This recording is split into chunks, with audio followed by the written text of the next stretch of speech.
Hey guys, and welcome back to an episode of Reecee News. And Mario Kart Tour is gonna have microtransactions.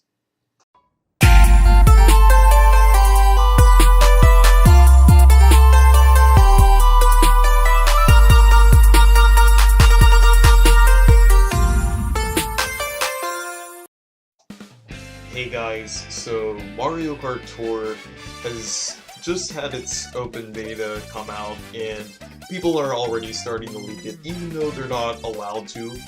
And with the footage I saw of it, it looks like a pretty decent game. It actually doesn't look bad. It looks pretty clean. The controls look good for a phone. It's in portrait mode, which makes sense for the phone. It works well in Mario Kart format. The gameplay aspect of it is pretty spot on for the game. It's not perfect, but it's good for the mobile version of the game. But when you're looking at the actual, other things with the game, you start to see where it kind of goes wrong with microtransactions. So, Nintendo is having a partnership with DNA on this game, and they had past games too, like with Mario Run and some others like Renegade's Blast and other things like that, Fire Emblem Heroes, and those games had microtransactions in them. They did much better than Super Mario Run, so I think they're continuing with that format.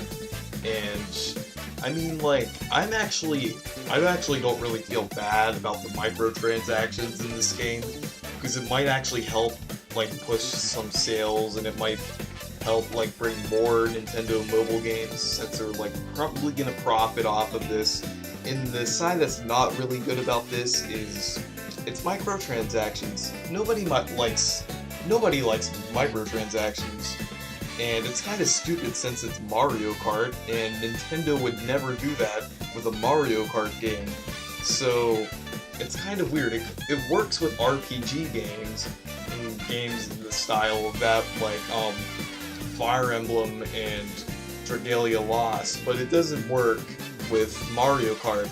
And I also heard, I didn't see this in any of the gameplay footage, but apparently you have fuel, and you run out of fuel or gas or whatever, I don't know, but I heard some pay to win things, which is basically even worse than the normal microtransactions. As far as I saw, it's just the characters, carts, gliders, which I'm perfectly fine with just that, but if it's a pay to win thing with actually paying for extra add-ons or paying to go in the game, that is not really good. I'd actually rather to be honest, I'd actually rather pay for a game already, maybe have little microtransactions, just maybe under $1, a couple of them that you don't even need to do too many, rather than an actual thing where you have to pay to win, rather than just playing the level and then paying it. I don't know. I'm not sure if that's actually happening. I don't know. They might take it out in the final version if people are having so many negative views on it that they won't even end up downloading the game. Because this is just the beta, and I don't think it would take very long to take something such as a simple microtransaction. Well, I mean, not the full microtransactions, but one of the parts of it out of the game, because so many people don't like it. I don't have a problem with the characters and stuff like that, but yeah, I'll just have to deal with the microtransactions in Mario Kart Tour. It's not that bad. It's not the end of the world for Nintendo's mobile games, but it definitely will help them, and then they'll profit off of that, but it's not good for the actual customers. So the next thing I have here is Ouya is ending support next month in June. I didn't even know they were still supporting the system since it came out years ago, and it was an absolute failure. To describe how bad of a failure it was basically the Wii U's Wii U. So yeah, it was during that generation, and it absolutely failed. I mean, if you thought the Wii U failed, this failed even worse. And I think there was they had to fund it and do all this stuff. It was an Android-based system, and they had like a few games on it, and it was like not the worst thing to play on, but it was definitely lacking for a console. And it's ending support now, so you won't be able to use the currency on the Ouya, whatever it's called, after it ends support. So if you still have currency on there, go ahead and like buy the games. Well, if you even have the Ouya at all, I don't know anyone who has it. I don't have it. I don't know any of my friends or any of the people. I don't know if any of you guys have it, but if you do, you have to use up your currency on there to buy some games. It's just kind of like how the Wii shop was ending support like a few months ago back in January. And I'm actually surprised that the Ouya was still supported up until now. So the final thing we have here is there's a new console coming out next year. It's actually a portable console made by Panic, who's currently making the Untitled Goose game on the Switch, and they made a few other games in the past. Not really a big developer, but like kind of a smaller one, but they're making a console called the Playdate, and I mean, it kind of looks interesting.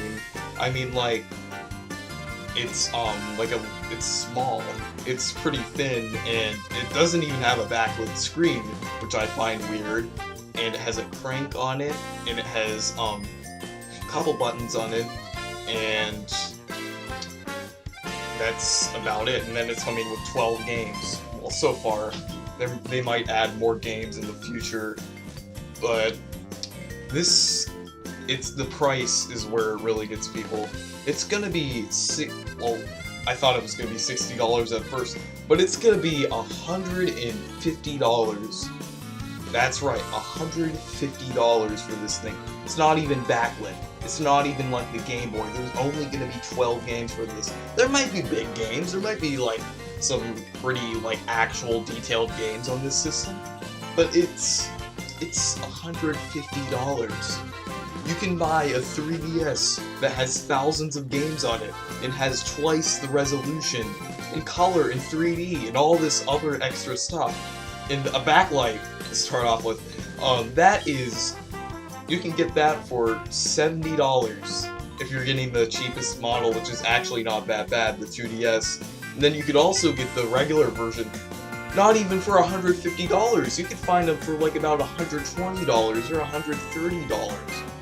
It's outrageous that this thing is going to cost $150. I don't know, there might be some kind of undiscovered feature in it that might make the price worth it. They said it feels expensive, but I'm not buying any of that. I'm literally not buying any of that. I'm not buying the system because it's way too expensive. And hopefully they might do something hopefully they'll bring down the price on this thing. I mean, I can't believe they're actually selling this for $150. Who is gonna buy this thing other than like reviewers? Maybe somebody who like feels nostalgic for the Game Boy. This is not even a nostalgic system. This is like an actual system that I don't know what it's trying to compete with. It might be competing with the little amount of people that are buying the 3DS, or retro gamers maybe, who are buying the Game Boy. I don't know what this is trying to compete with. It might like compete with certain games that are being sold on systems. I don't know, but this thing, like, I would buy it if it costs $60, because, I mean, that's not that bad. There's 12 games with it, and, well, they're included with the price, and, yeah, it doesn't look good for this system. It's probably going to be another failure. Well, it might, and I might be wrong. It might actually be, like, a successful system. I don't know, but probably very unlikely. So, thank you guys for watching this video. Make sure to leave a like and subscribe for more. Goodbye.